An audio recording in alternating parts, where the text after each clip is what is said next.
గత ప్రభుత్వం రాష్ట్రాన్ని సమస్యల వలయంగా మార్చేసిందని సీఎం చంద్రబాబు విమర్శించారు. గుంటూరులో నార్కెడో ప్రాపర్టీ షోలో సీఎం పాల్గొన్నారు.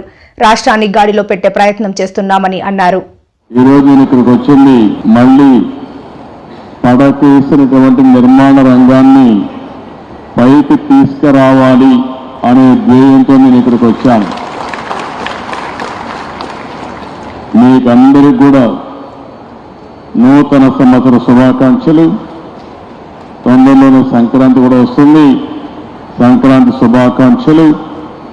ఇదే కాకుండా భవిష్యత్తులో కన్స్ట్రక్షన్ యాక్టివిటీకి పెద్ద బూస్టప్ రావాలని మనస్ఫూర్తిగా నూతన సంవత్సరంలో కోరుకుంటున్నాను.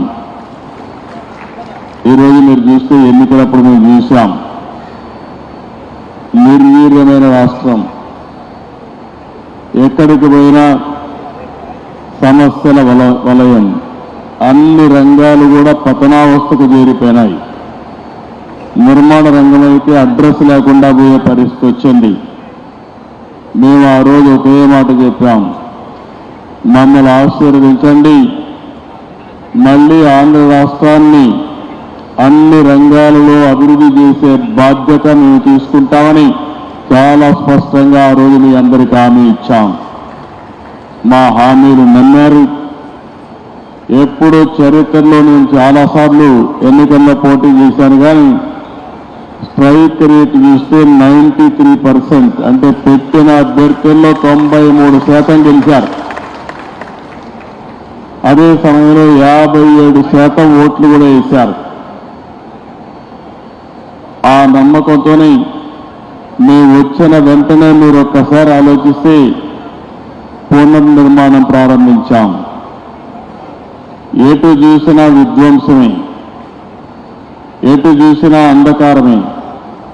ఎటు పోవాలంటే కూడా ఇప్పటికి కూడా మాకు ఇంకా చాలా సమస్యలు ఉన్నాయి. కానీ అడుగడుగునా ప్రతి ఒక్కరోజు కూడా ఆలోచిస్తున్నాం. నిన్నే మీరు చూస్తే ప్రధానమంత్రి గారు వచ్చి ఆంధ్రప్రదేశ్ రాష్ట్ర చరిత్రలో ఎప్పుడూ రాని విధంగా 2,08,000 కోట్ల రూపాయలకు ఫౌండేషన్లు వేశారు. ఇంకో పక్క ఇనాగరేషన్లు చేశారు. అంటే ఇప్పుడిప్పుడే కొత్తగా పెట్టుబడులు వస్తున్నాయి. విశ్వాసం పెరుగుతా ఉంది. బ్రాండ్ ఏపీ ఇప్పుడిప్పుడే మళ్ళీ ముందుకు పోయే పరిస్థితి వస్తూ ఉంది. దీంట్లో అనేక రంగాలు పెట్టుబడులు వస్తున్నాయి. ఆ రంగాలు మీరు చూస్తే ఎప్పుడు కూడా నూతనమైన రంగాలను అందిపుచ్చుకోవడంలో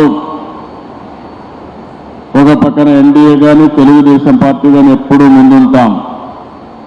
ఈరోజు మీరు చూస్తున్నారు, 95లో హైదరాబాద్లో ఏమీ లేని సమయంలో అంచెలంచెలుగా అభివృద్ధి చేసి ఈరోజు ఇండియాలోనే నెంబర్ 1 సిటీగా, మోస్ట్ గ్లోబల్ సిటీగా తయారు చేశామంటే ఆ రోజు వేసిన ఫౌండేషనే. అక్కడ కూడా ఆ రోజు నిర్మాణ రంగమే లేదు. అలాంటి నిర్మాణ రంగాన్ని ముందుకు తీసుకుపోయాం.